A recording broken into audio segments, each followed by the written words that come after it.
पाहून बीड पोलिसांनी रणजित कासलेला बीडमध्ये आणलं। बीडमध्ये कासलेची चौकशी सुरू। रणजित कासले पोलीस उपनिरीक्षक पदावरून बडतर्फ। आशा सेविकेचा किरकोळ कारणावरून गर्भवती महिलेवर जीवघेणा हल्ला। महिलेच्या पोटावर गुप्तांगांवर जबर मारहाण करत महिलेचे दातही तोडले। अमरावतीच्या मेळघाटातील धक्कादायक घटना।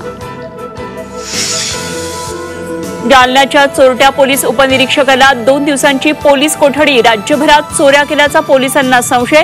जालना पोलीस अधीक्षकांकडे अहवाल सादर।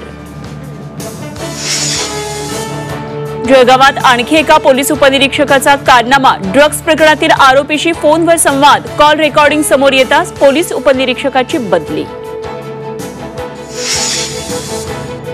नाशिकमध्ये जुन्या वादातून टपरी चालकावर जीवघेणा हल्ला। प्रकाश गोसावी गंभीर जखमी। पोलिसात तक्रार। नाशिकमधील काठेगल्ली हिंसाचाराचं राजकीय कनेक्शन उघड। एमआयएमच्या शहर अध्यक्षाला अटक तर 7 जणांना 1 दिवसाची पोलीस कोठडी।